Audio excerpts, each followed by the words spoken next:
സിപിഎമ്മിന്റെ തോൽവിക്ക് പരിഹാരവുമായി പി ജയരാജൻ. പിണറായിയെ താഴെയിറക്കി മുഖ്യമന്ത്രി പദവിയിൽ കെ ശൈലജയെ എത്തിക്കണമെന്ന് പി ജയരാജൻ പറഞ്ഞിരിക്കുകയാണ്. പാർട്ടിയുടെ സമുന്നതനായ നേതാവ് ഇത് പറയുമ്പോൾ ഒരു മാറ്റം പ്രതീക്ഷിക്കണം. പിണറായിയെ രാജിവെപ്പിച്ച ആ സ്ഥാനത്തേക്ക് കെ ശൈലജയെ എത്തിക്കണമെന്നാണ് ഇപ്പോൾ പി ജയരാജൻ അടക്കമുള്ളവർ പറയുന്നത്. വടകരയിലെ ജനങ്ങൾക്കും അത്തരമൊരു ആഗ്രഹമുണ്ട്. അവരെ ഒതുക്കുന്നതിനു വേണ്ടിയാണ് മത്സരിപ്പിച്ചതെന്ന തോന്നൽ ജനങ്ങൾക്കുമുണ്ടായി.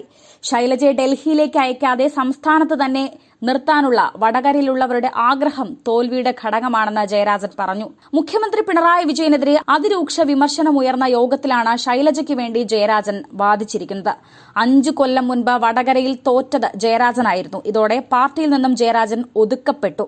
അങ്ങനെയൊരു നേതാവാണ് ശൈലജയ്ക്ക് വേണ്ടി തോൽവിയിലും ഭിന്നമായ ഒരു വാദമുഖം ഉയർത്തുന്നത്. ഇത് വലിയ രീതിയിൽ നോക്കിക്കാണേണ്ട കാര്യം തന്നെയാണ്. മുഖ്യമന്ത്രി മാറണമെന്നോ പകരം കെ ശൈലജയെ കൊണ്ടുവരണമെന്നോ ജയരാജൻ പ്രത്യക്ഷമായി പറഞ്ഞിട്ടില്ല. പക്ഷേ ഇതുതന്നെയാണ് ജയരാജന്റെ വാക്കിൽ നിന്നും മനസ്സിലാകുന്നത്. പക്ഷേ മറ്റൊരു മുഖ്യമന്ത്രി മുഖത്തെ പാർട്ടിയിൽ അവതരിപ്പിക്കുകയും ചെയ്യുന്നു. അത് കെ ശൈലജയാണ്. ഇതിനു മുൻപ് ആരും ഇത്തരത്തിലൊരു മുഖ്യമന്ത്രി ചർച്ച സിപിഎം നേതൃയോഗത്തിൽ ഉയർത്തിവച്ചിട്ടില്ല.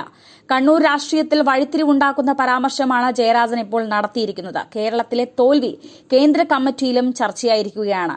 പിണറായിയും തോൽവിക്ക് ഉത്തരവാദിയെന്ന വിലയിരുത്തൽ സിപിഎം കേന്ദ്ര നേതാക്കൾക്കിടയിൽ ഇപ്പോൾ തന്നെയുണ്ട്. ഇതിനിടെയാണ് പുതിയൊരു അഭിപ്രായ പ്രകടനം ഇപ്പോൾ പി ജയരാജൻ മുന്നോട്ട് വയ്ക്കുന്നത്. കെ ശൈലജയെ മന്ത്രിസ്ഥാനത്തേക്ക് എത്തിക്കുക എന്ന വലിയ ഒരു കാര്യം ഇപ്പോൾ സിപിഎമ്മിൽ ചർച്ച ചെയ്യുന്നു. പിണറായി വിജയന്റെ കസേരയുടെ കാലാവധി കഴിഞ്ഞിരിക്കുന്നു. അദ്ദേഹത്തിന്റെ ധാർഷ്ട്യം കൊണ്ട് തന്നെയാണ് സിപിഎമ്മിൽ വലിയ ഒരു പൊട്ടിത്തെറിയും തകർച്ചയും തോൽവിയും ഉണ്ടായത്. അതുകൊണ്ട് തന്നെ ആ സ്ഥാനത്തേക്ക് കെ ശൈലജയെ എത്തിക്കാനുള്ള ഒരു നീക്കം സിപിഎമ്മിൽ ഉണ്ടാകുന്നു എന്നാണ് ഇപ്പോൾ പുറത്തുവരുന്ന റിപ്പോർട്ടുകൾ. മുഖ്യമന്ത്രിയുടെ സമീപനവും സാധാരണ ജനങ്ങളുടെ പ്രശ്നങ്ങൾക്ക് മുൻഗണന നൽകാതിരുന്ന സർക്കാരിന്റെ സമീപനവും തിരഞ്ഞെടുപ്പിൽ വലിയ തിരിച്ചടിക്ക് കാരണമായി.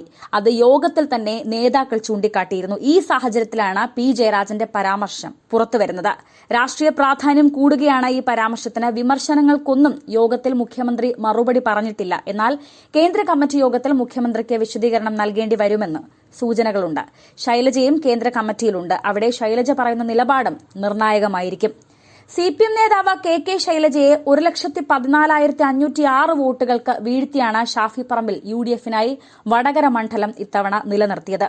ഷാഫിക്ക് 5,57,528 വോട്ടുകൾ ലഭിച്ചപ്പോൾ ശൈലജ ടീച്ചറിന് കിട്ടിയത് 4,43,022 വോട്ടുകൾ മാത്രമായിരുന്നു.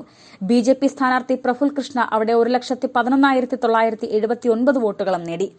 സംസ്ഥാനത്ത് ഇത്തവണ വാശിയേറിയ പോരാട്ടം നടന്ന മണ്ഡലം തന്നെയായിരുന്നു വടകര. ഇടതു പാർട്ടികൾക്ക് വേരോട്ടമുള്ള മണ്ണായിരുന്നു വടകരയെങ്കിലും പാർലമെന്റ് മണ്ഡലം കുറച്ചു കാലങ്ങളായി UDF-നൊപ്പമാണ് ഇവിടെ നിൽക്കുന്നത്. ഏതായാലും ഇപ്പോൾ സിപിഎമ്മിൽ വലിയ രീതിയിലുള്ള ഒരു പൊട്ടിത്തെറി ഉണ്ടായിരിക്കുന്നു. കെ ശൈലജയെ മുഖ്യമന്ത്രി കസേരയിലേക്ക് എത്തിക്കാനുള്ള ശ്രമം പോലും സിപിഎമ്മിൽ ഉണ്ടായിരിക്കുന്നു.